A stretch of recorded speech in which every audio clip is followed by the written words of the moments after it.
Hello, dear students. How are you all? I hope you all are taking good care of yourself. Okay, students, today also we'll be continuing with our chapter that is chapter number 2 of Democratic Politics. What is democracy and why democracy? At the end of the video, there is a test, so you have to give me your answers in the comments. So, without any further ado, let's get started. Yes, students, so let's continue chapter number 2 of Democratic Politics. What is democracy and why democracy?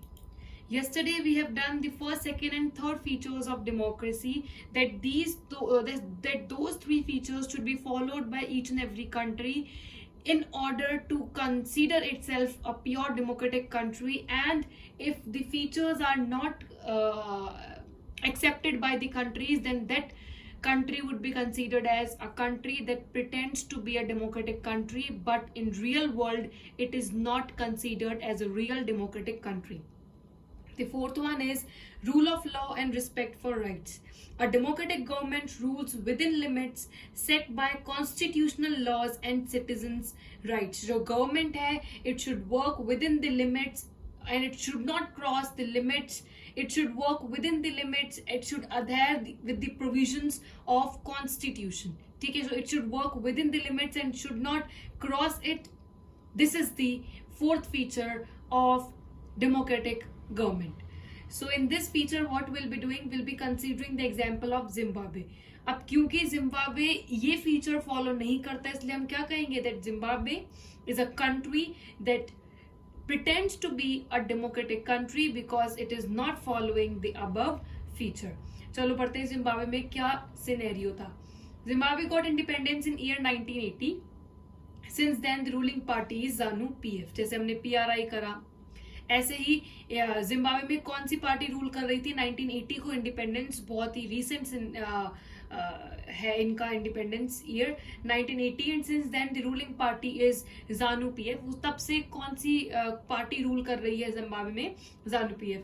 Party led the freedom struggle movement. ZANU PF ये एक party है जिसने freedom struggle movement lead की थी. जैसे India की बात करें तो इंडिया में इंडियन नेशनल कांग्रेस ने फ्रीडम स्ट्रगल मूवमेंट लीड की थी, ऐसे ही जिम्बाब्वे में ZANU PF ने फ्रीडम स्ट्रगल मूवमेंट लीड की थी under the leadership of Robert Mugabe.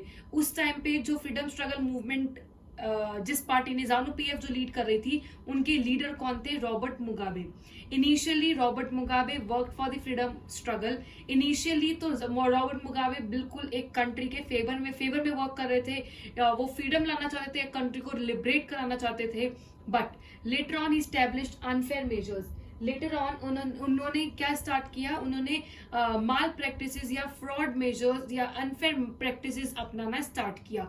किस तरह से ये देखते हैं. He changed constitution many times to give power to the president. उन्होंने कॉन्स्टिट्यूशन को बहुत बार अमेंड किया. क्या है हमारा टॉपिक? कि कॉन्स्टिट्यूशन की लिमिट्स को अधेर करना है, उसको क्रॉस नहीं करना है. यही हमारा टॉपिक है. इसमें क्या हुआ? जो रॉबर्ट मुगाबे थे, इनिशियली तो he was working in the favour of country, but later on he adopted certain unfair practices, unfair measures, जिसमें उन्होंने बहुत सारी बार कॉन्स्टिट्यूशन को अमेंड किया. क्यों? क्योंकि उनका सोल पर्पस क्या था? कि प्रेसिडेंट को पावर मिल जाए. And finally all the powers come to him. Finally सारी की सारी पावर किसके पास आ गई? उनके पास आ गई. पब्लिक प्रोटेस्ट वर डिक्लेयर्ड इलीगल. जो पब्लिक प्रोटेस्ट करती थी वो भी इलीगल डिक्लेयर कर दिया गया था. People were not allowed to raise their voices. लोगों के पास कोई राइट नहीं था अपनी वॉइस को रेज करना कि ये गवर्नमेंट जो है वो गलत टेक्निक्स यूज में ले रही है. We people at that time, the people of Zimbabwe were not having any right to raise the question, to raise their voices against the government. Newspapers and media can't go against government. तो ये सब चीजें हो रही थी किसके time पे? जब ZANU PF पार्टी रूल कर रही थी और रॉबर्ट मुगाबे के लीडरशिप के अंडर. इनिशियली तो Robert Mugabe was working in welfare of the country, but later on he adopted certain unfair practices. इन्होंने क्या किया? इन्होंने कॉन्स्टिट्यूशन के प्रोविजंस को, कॉन्स्टिट्यूशन की लिमिट्स को क्रॉस किया, जो कि हमारा फोर्थ फीचर है. और फोर्थ फीचर को वायलेट करने वाली कंट्री है जिम्बाब्वे. क्योंकि इसने ये फोर्थ फीचर को वायलेट किया है तो हम क्या कहेंगे? Zimbabwe is a country that pretends to be a democratic country and it is not a pure democratic country. इसके अलावा government had to respect the basic rights. यहाँ पे रिस्पेक्ट फॉर राइट्स की बात करी गई है, तो government had to respect the basic rights to think, form opinions, express public opinions. The government should allow people to form associations to protest, and government should bring each and every person equal before law, which is not done by ZANU-PF. Hence it is considered as a country that pretends to be a democratic country, and in real sense the country Zimbabwe is not a pure democratic country. समझ आ गया? क्योंकि Zimbabwe ये वाला feature follow नहीं कर रही है, एक्सेप्ट नहीं कर रही है, तो हम क्या कहेंगे? Zimbabwe is a country that pretends to be a democratic country. समझ आ गया? वो 4 फीचर्स जो मैंने आपको बताया कि फाइनल डिसीजन मेकिंग पावर उनके पास होनी चाहिए जो इलेक्टेड रिप्रेजेंटेटिव्स हैं. ठीक है. फिर हमने क्या करा है कि free and fair electoral competition होना चाहिए. फिर each person should have 1 vote and 1 vote should have 1 value. और 4th फीचर है rule of law and respect for rights. अगर ये 4 फीचर्स कोई कंट्री फॉलो नहीं कर रही, किसी एक भी फीचर को फॉलो नहीं कर रही, then we can say that the country is pretending to be a democratic country and in actual sense it is not a democratic country. समझ आ गया? हमने फर्स्ट फीचर में पाकिस्तान का एग्जाम्पल किया, फिर हमने मेक्सिको चाइना का एग्जाम्पल किया, फिर हमने एस्टोनिया सऊदी अरेबिया और फीजी का किया, और अब ये जिम्बाब्वे. समझ आ गया? अच्छा, नेक्स्ट टॉपिक पे चलते हैं. Why democracy. अभी तक हमने व्हाट इज डेमोक्रेसी कर लिया है, फीचर्स ऑफ डेमोक्रेसी कर लिया है. नेक्स्ट टॉपिक है व्हाई डेमोक्रेसी, कि हम डेमोक्रेसी को ही क्यों चूज करें भाई, डिक्टेटरशिप को क्यों नहीं, मोनार्की को क्यों नहीं, हम अदर फॉर्म ऑफ गवर्नमेंट को चूज क्यों नहीं करें, हम डेमोक्रेसी को ही क्यों चूज करें, ये क्वेश्चन आता है. ठीक है. इस टॉपिक में हम 2 टॉपिक्स करेंगे. पहला arguments against democracy and then arguments for democracy. वो आर्ग्यूमेंट्स जो डेमोक्रेसी के अगेंस्ट आते हैं और वो आर्ग्यूमेंट्स जो डेमोक्रेसी के फेवर में जाते हैं. Let's do them one by one. Arguments against democracy. Democracy is not a magical solution for all problem. सारी प्रॉब्लम्स के लिए डेमोक्रेसी एक ओनली मैजिकल सॉल्यूशन नहीं. अगर कभी क्वेश्चन पुट अप होगा ना इस क्वेश्चन से, तो ऐसा भी आ सकता है कि tell me the arguments against democracy, और इस तरह का क्वेश्चन भी आ सकता है explain the statement democracy is not a magical solution for all problem. तो इस क्वेश्चन में भी आपको क्या लिखना है? Arguments against democracy. ध्यान रखना दोनों सेंस से क्वेश्चन आ सकता है. फर्स्ट रीजन क्या है इसका? Instability. Leaders keep on changing, जिस वजह से स्टेबिलिटी नहीं रह पाती. ठीक है. फिर क्या है? No scope of morality. Democracy में पॉलिटिकल कंपटीशन रहता है जिससे मोरालिटी या फिर इथिकल प्रैक्टिस होने के चांसेस कम है. नेक्स्ट क्या है? डिलेज. डेमोक्रेसी में कोई भी डिसीजन हो या प्रपोजल हो, बहुत सारे लोगों से डिस्कस किया जाता है, कंसल्ट किया जाता है, which leads to decision delays in decision making. फिर आता है बैड डिसीजंस. इलेक्टेड लीडर्स कभी कभी अपने वेस्टेड इंटरेस्ट के लिए, अपने सेल्फिश इंटरेस्ट के लिए डिसीजंस ले लेते हैं जो कंट्री के फेवर में नहीं होता, which again leads to bad decisions. फिर है करप्शन. क्योंकि इलेक्टोरल कंपटीशन में अपने आप को जिताने के लिए अनफेयर मीन्स भी लिए जाते हैं, इसीलिए करप्ट एक्टिविटीज भी होने के चांसेस है. Not ended poverty yet. इसके अलावा कई ऐसी इकोनॉमिक प्रॉब्लम्स भी हैं जो अभी कंट्री में हैं, जो इमेंसिपेट नहीं हुई हैं. तो ये सारी प्रॉब्लम्स क्या शो करती हैं कि democracy is not the only solution. But despite all these cons, despite all these disadvantages, democracy is considered far better than the other forms of government. ये सारे disadvantages, ये सारे arguments against होने के बावजूद भी डेमोक्रेसी जो है वो बेस्ट फॉर्म ऑफ गवर्नमेंट कहलाती है. देखो इसके 2 रीजन हो सकते हैं, या तो अदर फॉर्म ऑफ गवर्नमेंट में इससे भी ज्यादा डिसएडवांटेजेस हो, ठीक है, या फिर ये डिसएडवांटेजेस अगर हम इसको डीपली पढ़ें तो ये डिसएडवांटेजेस सच में डिसएडवांटेज नहीं, क्या पता ये एडवांटेज में कन्वर्ट हो जाए. एडवांटेज में कन्वर्ट कैसे होंगे ये हम arguments in favour of democracy में पढ़ेंगे.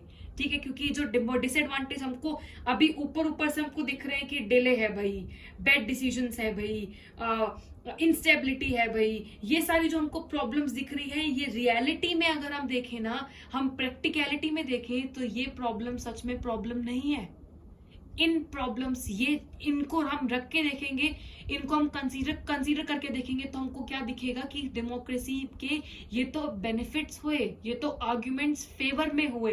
तो अभी हम सिर्फ ऊपर से ही अपनी ये कंसीडर नहीं कर सकते कि डेमोक्रेसी जो है वो बेस्ट फॉर्म ऑफ गवर्नमेंट नहीं है. ठीक है. ये सारे डिसएडवांटेजेस होने के बावजूद भी democracy best form of government कहलाती है. अब क्वेश्चन आता है मैम क्यों कहलाती है? अब जैसे आपने हमें आर्ग्यूमेंट्स अगेंस्ट डेमोक्रेसी बताया, अब मुझे arguments in favour of democracy बताइए, फिर हम बताएंगे कि डेमोक्रेसी सच में है बेस्ट फॉर्म ऑफ गवर्नमेंट या नहीं। ठीक है, चलो देखते हैं। Arguments for democracy, first, it is more accountable, it is a more accountable form of government. जैसे जब हम लीडर्स को इलेक्ट करते हैं तो वो इलेक्टेड रिप्रेजेंटेटिव्स अकाउंटेबल हैं, लायबल हैं कि वो हमारे वेलफेयर के लिए काम करेंगे। इस आर्ग्यूमेंट को चाइना के एग्जाम्पल से कंपेयर करते हैं। ठीक है, चाइना में फेमाइन हुआ था 1958 से 61 के बीच में, जो बहुत ड्रास्टिक था। इंडिया की कंडीशन चाइना से भी बुरी थी उस टाइम पर इंडिया में कभी भी ऐसा फेमाइन नहीं आया। रीजन पता है क्या है? Form of government. मैंने आपको बताया है कि चाइना में एक ही पार्टी है, कम्युनिस्ट पार्टी, कोई अपोजिशन नहीं है, जबकि इंडिया एक डेमोक्रेटिक कंट्री है। तो एक डेमोक्रेटिक कंट्री में ऑपोजिशंस भी होते हैं। अगर बीजेपी कोई ऐसा डिसीजन ले जो कंट्री के सपोर्ट में ना हो तो कांग्रेस उस डिसीजन को क्रिटिसाइज करेगी और वो डिसीजन पास नहीं होने देगी, जिससे ये पता चलता है कि ऑपोजिशंस का होना भी बहुत अच्छी बात है। डेमोक्रेटिक फॉर्म ऑफ गवर्नमेंट में लीडर जो है, leader is having right that he or she is responsible, leader is having duty that he or she is responsible and accountable to work for the people and to fulfill the need of people. ठीक है, तो democratic form of government is more accountable than other form of government. Democratic form of government है, जैसे हम China एक ऐसी country है जो प्रिटेंड करती है। इंडिया जो है वो pure democratic form of government है। चाइना में कोई भी ऑपोजिशन पार्टी नहीं है, इंडिया में ऑपोजिशन पार्टी है। चाइना से भी बुरी हालत होने के बावजूद भी चाइना में इतना बड़ा ड्रास्टिक फेमाइन आया, इंडिया में नहीं आया। क्यों? क्योंकि इंडिया एक डेमोक्रेटिक फॉर्म ऑफ गवर्नमेंट है। जो हमारी फॉर्म ऑफ गवर्नमेंट, जो हमारी गवर्नमेंट है, वो बाउंड है कंट्री के वेलफेयर के लिए करने के लिए। अगर पीपल को किसी भी चीज की, इंडिविजुअल को नीड है तो उसकी नीड को फुलफिल करने के लिए, क्योंकि अगर हमने नहीं किया तो ऑपोजिशन क्या करेगा? ऑपोजिशन उसको क्रिटिसाइज करेगा और बाद में हो सकता है नेक्स्ट फॉर्म ऑफ गवर्नमेंट में वो ले जाए, नेक्स्ट इलेक्शन में ऑपोजिशन पार्टी जीत जाए। इसीलिए we in democratic form of government, the government is accountable and responsible for the needs of people. समझ आया? अच्छा, सेकंड करते हैं, democracy improves the quality of decision making. Democracy में हर इंडिविजुअल से कंसल्ट किया जाता है और फिर फाइनल डिसीजन पास होते हैं। ऑल्दो डिलेज होंगी, पर इंपॉर्टेंट डिसीजन के लिए, बेटरमेंट के लिए कंसल्टेशन बहुत इंपॉर्टेंट है। Hence democracy improves the quality of decision making. ये देखो, हमारा एक डिसएडवांटेज था डिले, और ये हमारा डिसएडवांटेज किस में कन्वर्ट हो गया है? एडवांटेज में कन्वर्ट हो गया है। डेमोक्रेसी इंप्रूव्स कि डिले इस तभी होंगी। देखो, डिले क्यों होती है? क्योंकि लोगों से कंसल्ट करना पड़ता है। अब बड़े बड़े डिसीजन जो कंट्री को बहुत ज्यादा इन्फ्लुएंस करे, उसमें भी अगर हम टाइम ना लगाए तो किस में लगाएंगे? जल्दबाजी में कोई भी काम सक्सेसफुल नहीं होता, इसको हमें याद रखना चाहिए। तो जो डिले, जो हमारा डिसएडवांटेज था, वो किस में कन्वर्ट हो चुका है? एडवांटेज में। अच्छा, democracy provides method to deal with differences and conflicts. We all know that our country, India, is a diverse country. There are different castes, different religions, which leads to difference in opinions and interest. है ना? मेरा opinion किसी एक particular चीज के लिए different होगा और आपका डिफरेंट होगा। अब हम लोगों में कंफ्लिक्ट ना हो, क्लैश ना हो, तो इसका ओनली सॉल्यूशन क्या है? डेमोक्रेसी। क्योंकि डेमोक्रेटिक फॉर्म ऑफ गवर्नमेंट में कोई परमानेंस नाम की चीज नहीं है। No one is permanent winner and no one is permanent loser. जो इस आर्ग्यूमेंट, जो फर्स्ट हमारा आर्ग्यूमेंट था दैट हमारा इंस्टेबिलिटी, वो अब अगेंस्ट से फेवर में कन्वर्ट हो गया है। डेमोक्रेसी में कोई परमानेंट चीज नहीं है। अगर हमको दिख रहा है कि ये वाला जो लीडर है, इसने हमारी कंट्री के वेलफेयर के लिए वर्क नहीं किया है, इसने हमारे ओपिनियंस को अधेयर नहीं किया है, तो अगले 5 साल बाद हम उसको हटा देंगे। No one is a permanent loser, no one is a permanent winner. और ये जो हमारा आर्ग्यूमेंट था अगेंस्ट डेमोक्रेसी, इंस्टेबिलिटी, ये किस में कन्वर्ट हो चुका है? आर्ग्यूमेंट इन फेवर में। अच्छा, नेक्स्ट क्या? Democracy enhances dignity of citizens. अब चाहे डेमोक्रेटिक गवर्नमेंट अकाउंटेबल भी ना हो या बेटर डिसीजंस भी ना ले, पर फिर भी ये डिग्निटी तो मेंटेन करती ही रहेगी। और बाकी फॉर्म ऑफ गवर्नमेंट से बेटर रहेगी, क्योंकि डेमोक्रेटिक फॉर्म ऑफ गवर्नमेंट में चाहे कोई पुअर हो, रिच हो, लिटरेट हो, इलिटरेट हो, सबका स्टेटस सेम है. We people are the rulers of our own country. So democracy enhances the dignity of citizens. Next क्या, democracy is better than other form of government because it allows us to correct its own mistakes. Mistakes जो होती हैं वो हर form of government में होगी, चाहे वो democratic हो या नॉन डेमोक्रेटिक. अब अच्छी बात यह है कि डेमोक्रेटिक फॉर्म ऑफ गवर्नमेंट में ये जो मिस्टेक्स हैं ये छुप नहीं सकती, ये हाइड नहीं हो सकती. अब चाहे रूलर को ही चेंज होना पड़े या फिर उसको अपनी डिसीजन को चेंज करना पड़े, जो कि अगर हम डिक्टेटरशिप की बात करें तो डिक्टेटरशिप में ये चीज नहीं होती. And hence we can say that democratic form of government is far better than other form of government. समझ आ गई है arguments in favour of democracy. अब आप खुद बताइए कि जो आर्ग्यूमेंट्स अगेंस्ट डेमोक्रेसी के हैं वो तो किस में कन्वर्ट हो गए हैं, फेवर में. तो एक्चुअली में अदर फॉर्म ऑफ गवर्नमेंट हम कंपेयर करके बोले तो democracy is a form of government which is the most better, more far better and best form of government than anyone else. समझ आ गया? अच्छा,